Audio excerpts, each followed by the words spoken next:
June 6, 1944. English Channel, 23 kilometers from the French coast, just before dawn. Salt spray splashed over the bow of landing craft Tank 2273 as Lieutenant Dean Rockwell held the radio handset tightly. In the murky pre-dawn light, he could see the outlines of 32 amphibious Sherman tanks, their canvas screens raised like medieval siege towers against the horizon. A message from Task Force OH Hour confirmed 0630 hours. Beach obstacles were noted. Heavy fortifications remained intact.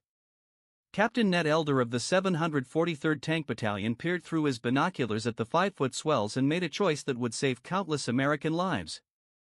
The DD tanks would not launch into the water, they would stay on their landing craft all the way to the shore. What they didn't realize was that this one decision made in the turbulent waters off Normandy would lead to the most destructive armored breakthrough in the European theater. The hedgerows of France had taught German forces that their Tigers and Panthers were the ultimate predators, with superior armor, powerful 88mm guns, and mechanical precision that made them nearly unstoppable in defensive roles. The Wehrmacht's armored strategy had created kill zones throughout the Norman countryside. Numerous hidden positions were set up, with anti-tank guns positioned on every route. Tank traps and obstacles were designed to funnel Allied armor into specific killing fields. The Sherman tank made its way across the English Channel at 4 knots, its Chrysler 57 multi-bank engine straining under the weight of 33 tons of steel and resolve. Each M4 Sherman displaced enough water to inundate a small building when equipped with its duplex drive system. Staff Sergeant Paul Reagan stood in the commander's hatch of his tank aboard LCT 600, analyzing the tactical landscape. His tank was loaded with 90 rounds of 75mm ammunition, 4,750 rounds of .30 caliber machine gun ammo, and the hopes of the entire amphibious operation. The Sherman embodied American industrial practicality at its finest. Unlike the German Tigers, which cost 250,000 Reichsmarks and needed specialized upkeep, the Sherman could be mass-produced, transported across oceans, and serviced by farm boys from Kansas with basic tools. 79 rounds for the long-barreled 75mm KWK-42 gun and 4,200 rounds of machine gun ammunition. The Panther's front armor was 100mm thick, angled at 55 degrees, resulting in an effective thickness of 140mm. American 75mm guns couldn't penetrate it from beyond 100 meters. Weber's tank weighed 45 tons and was equipped with a Maybach HL230P30 engine that consumed fuel at rates that would have shocked American logistics officers. The Panther achieved 1 mile per gallon on roads, and only half that off-road. However, when positioned hull down in a Norman hedgerow with overlapping fields of fire, the Panther didn't need to move, it just needed to destroy. The German defensive setups at Omaha Beach were the result of 2 years of fortifications. Widerstands Nest 62, overlooking the Easy Red sector, housed multiple machine gun nests, a 50mm anti-tank gun, and mortar pits. Heinrich Sevelat, who operated an MG-42 machine gun, later claimed to have fired over 12,000 rounds, a number historians consider highly exaggerated due to its physical impossibility and the total casualty figures. The kill zones were mathematically flawless. Overlapping fields of fire left no gaps where attackers could take cover. Pre-registered artillery coordinates allowed mortars to drop shells anywhere on the beach within 30 seconds of identifying a target. At 0550 on June 6, Captain Elder on LCT 2037 surveyed the sea conditions through spray-covered binoculars. Waves reached 5 to 6 feet, with winds at 18 knots from the west. The DD tanks, designed for 3-foot seas, would falter in these conditions. Out of the 64 Sherman DD tanks set to land at Omaha Beach, only 29 would make the attempt. Of those 29, from the 741st Tank Battalion in the eastern sectors, 27 would sink in the frigid waters of the English Channel. However, Elder's 743rd Tank Battalion would not deploy. His 32 DD tanks, along with support vehicles, would navigate their LCTs straight onto Dog Green and Dog Red beaches.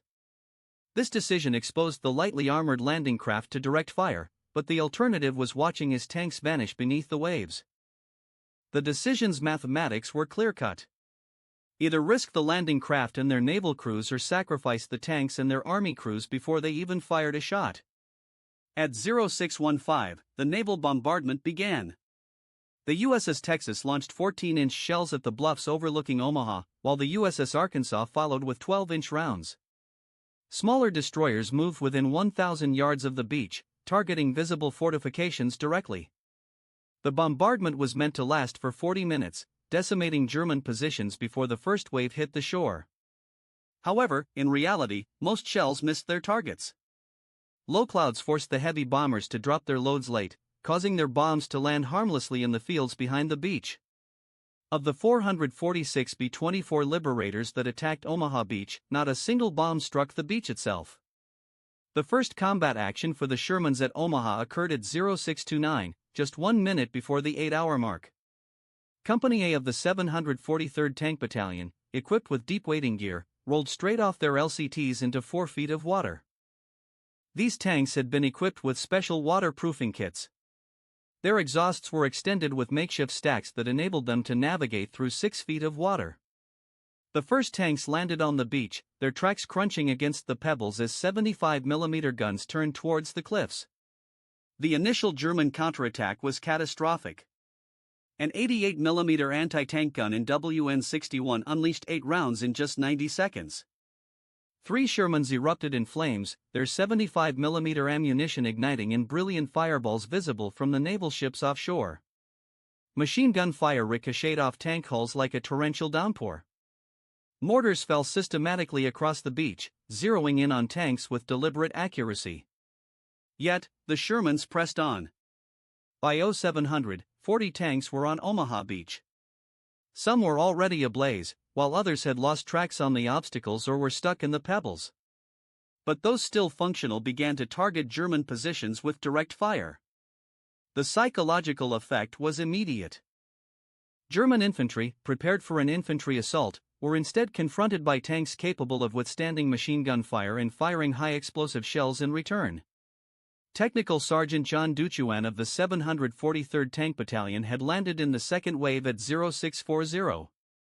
His tank was quickly hit twice by a 50mm anti-tank gun. Both rounds penetrated the hull but missed vital components. Duchuan's driver, Private First Class Howard Froberg, charged straight at the German position while the gunner unleashed 5 rounds of high explosive into the fortification. The anti-tank gun went silent. This pattern continued, with individual tank commanders, unable to communicate via radio due to saltwater damage to most sets, engaging in private battles against specific German positions.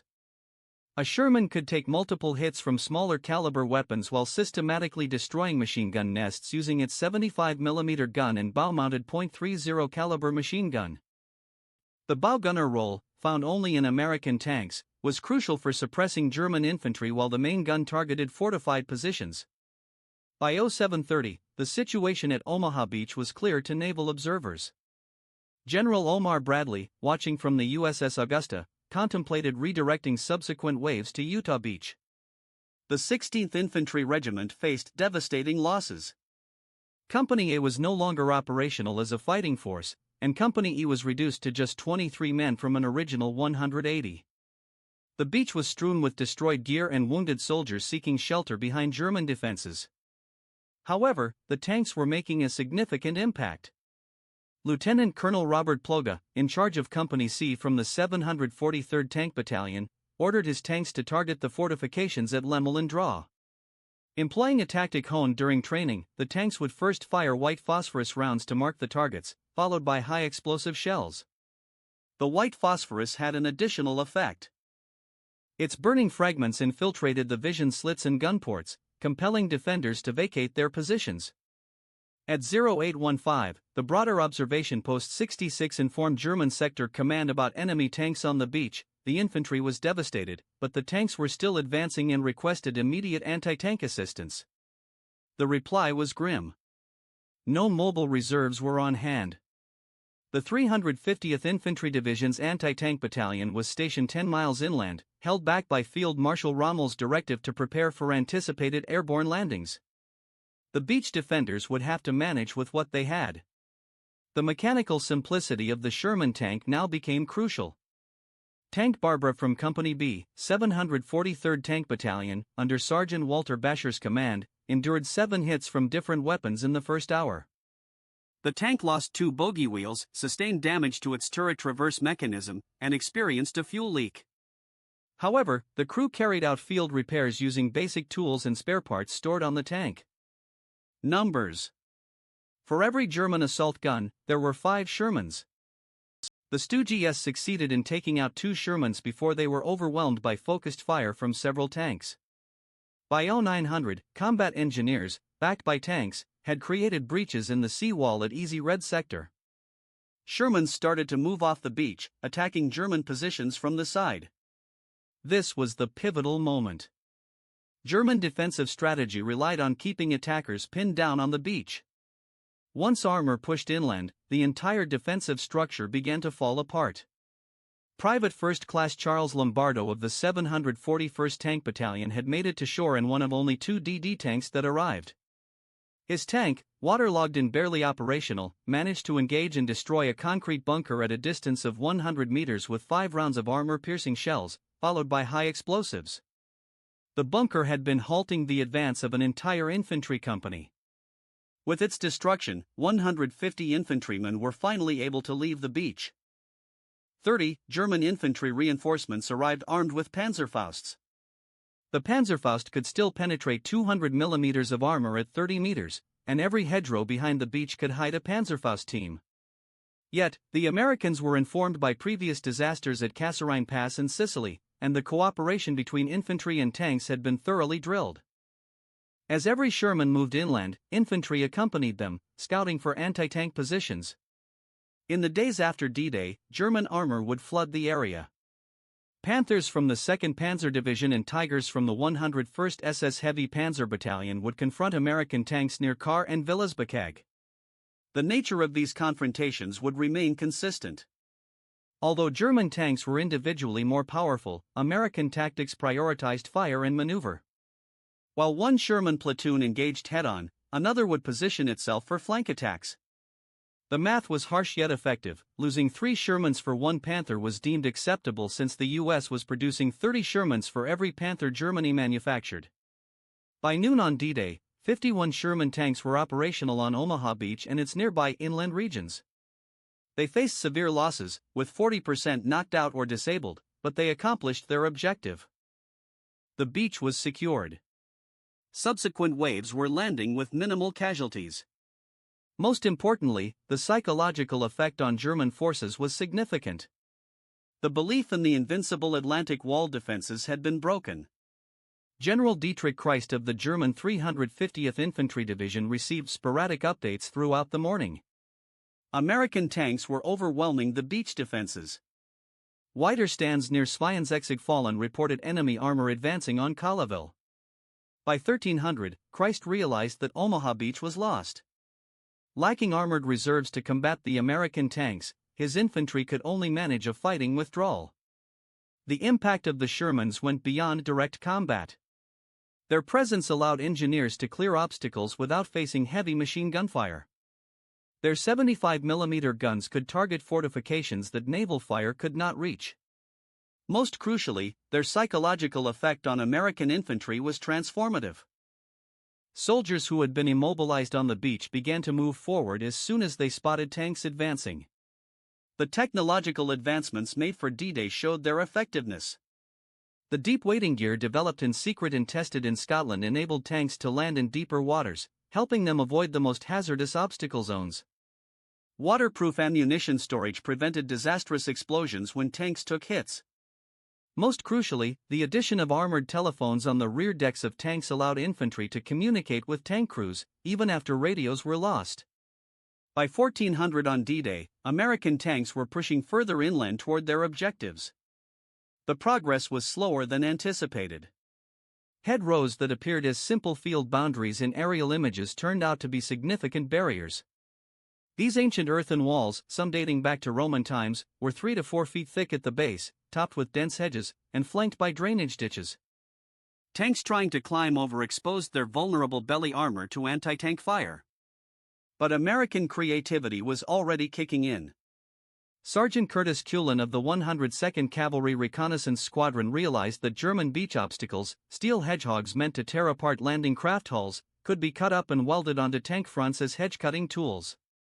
Within hours of landing, maintenance crews were outfitting tanks with these makeshift hedge cutters. A soldier from Tennessee named Roberts had come up with the idea. Why don't we attach some sharp teeth to the front of the tank to slice through these hedges? Culin saw the genius in this straightforward suggestion. The German High Command's response to the Normandy landings was muddled by confusion and Hitler's direct involvement. The Führer, convinced that Normandy was a diversion and that the real invasion would occur at Pas-de-Calais, refused to deploy the Strategic Armor Reserve. The 2nd SS Panzer Division, located 130 miles from Normandy, didn't receive orders until late afternoon.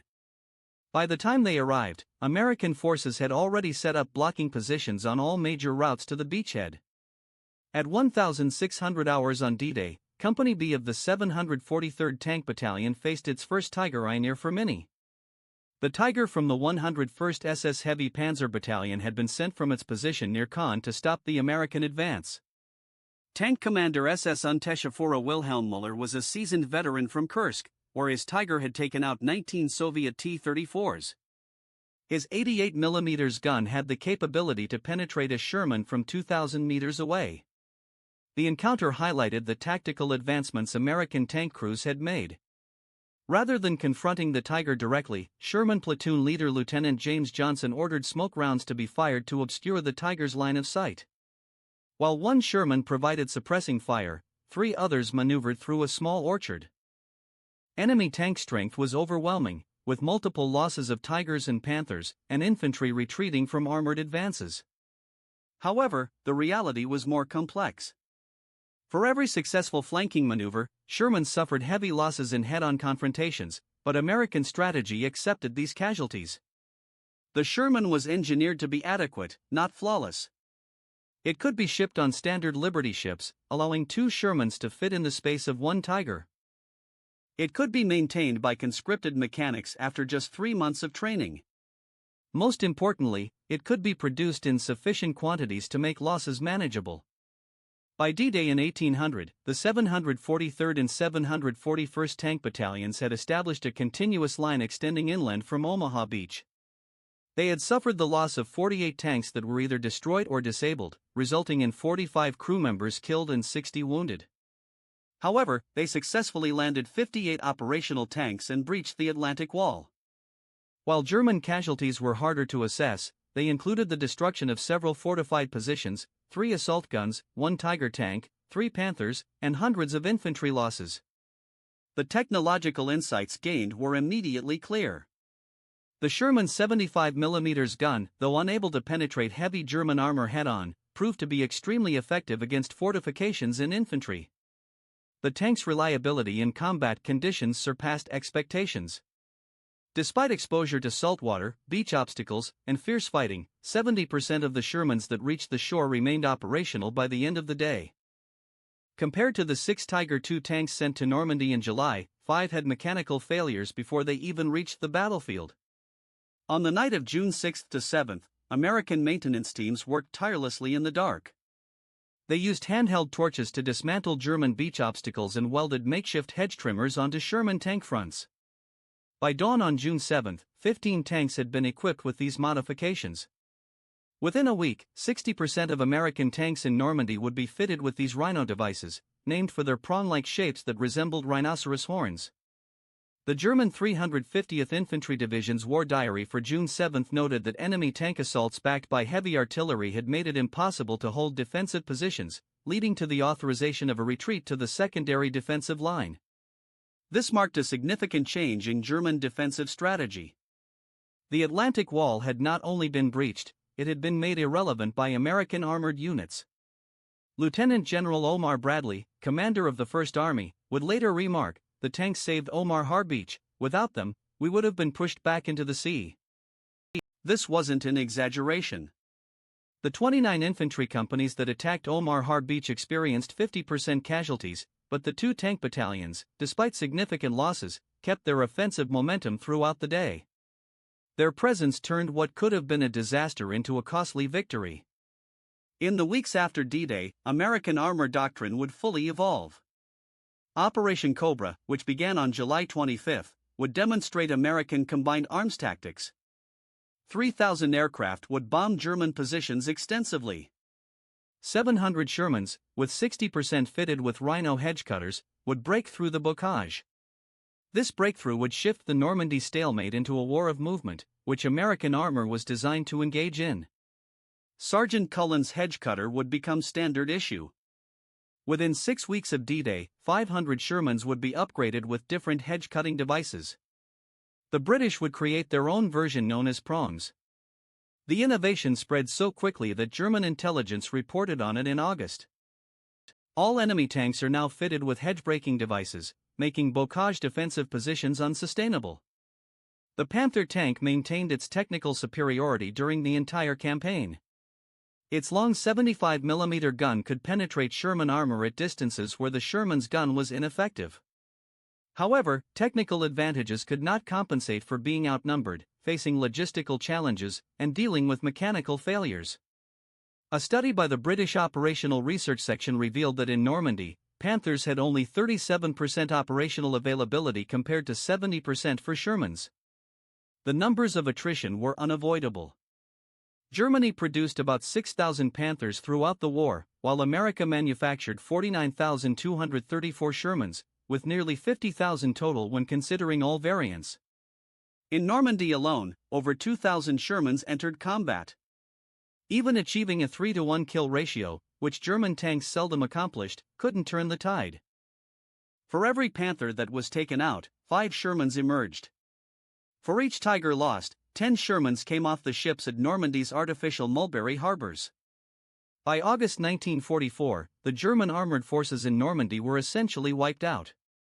The 2nd Panzer Division, which started with 180 tanks, was reduced to just 25. The 116th Panzer Division fell from 120 tanks, while the renowned 1st SS Panzer Division, Leibstandard Adolf Hitler, could only field 17 operational tanks from an original count of 150. The Falaise Pocket in mid-August marked the final destruction of German armor in Normandy.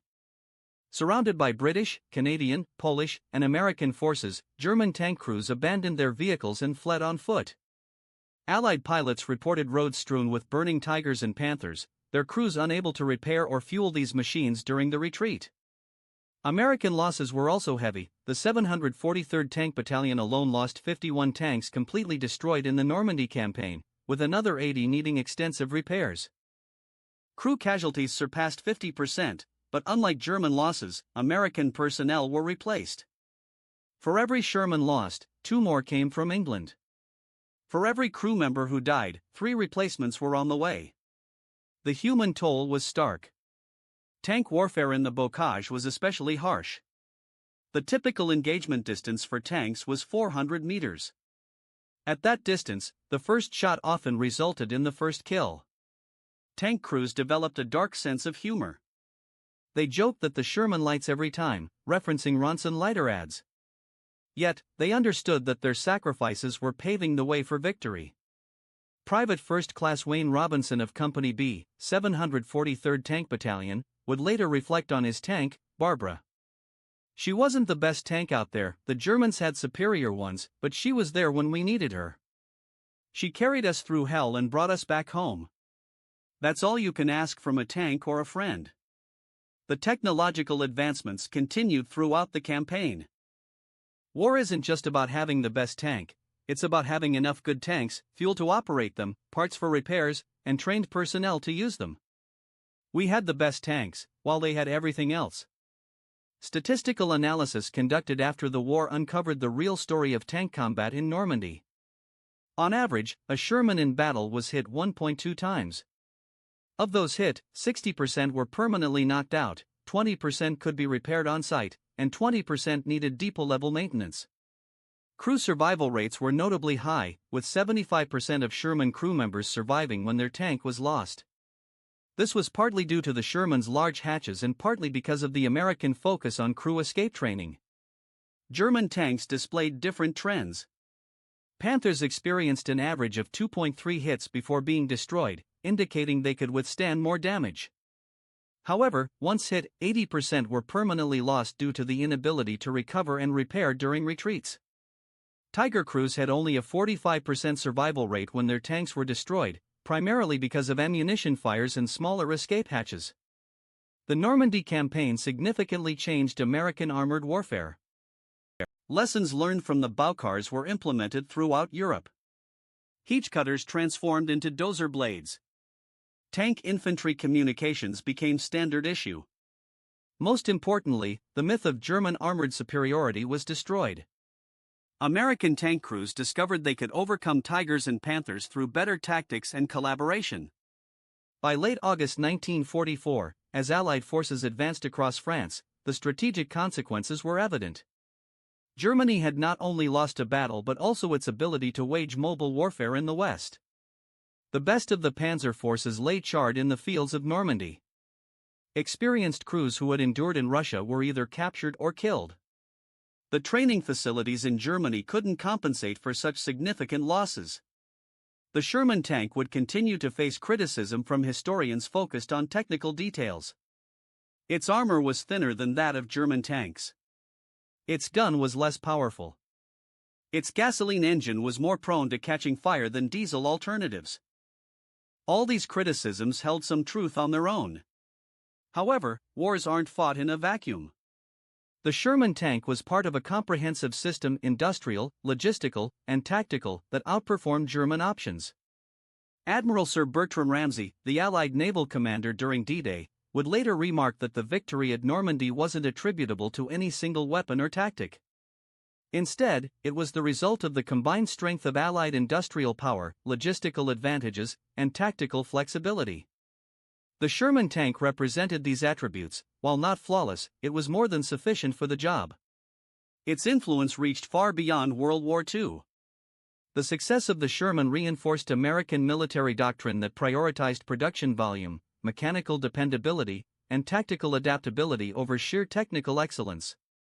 This approach continued to shape American tank design throughout the Cold War, seen in the M48 pattern, M60, and even the early models of the M1 Abrams, all of which highlighted these same principles. Perfection can hinder effectiveness, especially when a good enough solution can be manufactured in massive quantities. Today, the memorial at Omaha Beach features a preserved Sherman tank from the 743rd Tank Battalion, its hull still marked by scars from German artillery. French civilians often leave flowers on it in remembrance of the liberation. The memorial's inscription reads, "To those who came in steel coffins to give us freedom." This serves as a fitting tribute to the citizen soldiers who bravely entered inferior tanks and transformed them into superior machines through their courage, innovation, and sacrifice. Ultimately, the success of Sherman tanks at Normandy and beyond wasn't determined by armor thickness or gun caliber, but rather by America's industrial capacity to produce 1,000 tanks each month. It was about farm boys from the Midwest managing intricate machinery while under fire. It highlighted tactical innovations like the Rhino hedge cutter that changed the dynamics of battle almost instantly. At its core, it was about the democratic arsenal showing that quantity brings its own kind of quality. The numbers tell the tale. In June 1944, Germany had roughly 1,500 operational tanks across all fronts. The U.S. alone produced 2,000 Shermans that same month. By August, Allied forces in Northwest Europe had deployed 4,000 tanks, while German forces had fewer than 500. The calculations of modern industrial warfare had made tactical superiority insignificant. The Tiger could win specific battles, but the Sherman had already secured victory in the war. Field Marshal Owen Rommel, who had advocated for placing panzer reserves near the beaches, was validated in his judgment. In papers found after his coerced suicide in October 1944, he had noted, "The Americans will arrive with thousands of tanks. Not superior to ours, but in the thousands. We can't halt thousands." The war was effectively over when the first American tank hit the shore. On June 6, 1944, at 0629 hours, the initial Sherman tanks of Company A, 743rd Tank Battalion, landed on the beaches of Normandy. That moment essentially determined the outcome of the war in the West, even though hundreds of thousands would perish before it ended. The Sherman tank, flawed and mass-produced, operated by citizen soldiers, had breached the Atlantic Wall and initiated Europe's liberation. The impact of those 12 hours on June 6 would shape military doctrine for decades. Every significant military would analyze the lessons from Normandy and learn that in modern combat, industrial strength, logistical advantage, and tactical flexibility outweigh technical details. The Sherman tank not only secured a victory but also affirmed an entire strategy for warfare. Deep within Normandy's soil, German tanks remain where they were abandoned. Tigers and Panthers, engineering wonders that epitomized 1940s tank design, are now gradually succumbing to rust. Their crews, among the most skilled tank soldiers ever, perished while operating weapons that were individually remarkable but ultimately inadequate in numbers. They earned respect from both sides for their bravery and expertise, yet their sacrifice signified the conclusion of an era when tactical advantages could outweigh strategic limitations. The future favored nations that excelled in mass production, swift innovation, and the effective use of combined arms tactics. The Sherman tank, despite its shortcomings, embodied these attributes flawlessly. It may not have been the finest tank of World War II, but it was the one that secured victory. In the calculations of modern warfare, that's the only statistic that truly counts.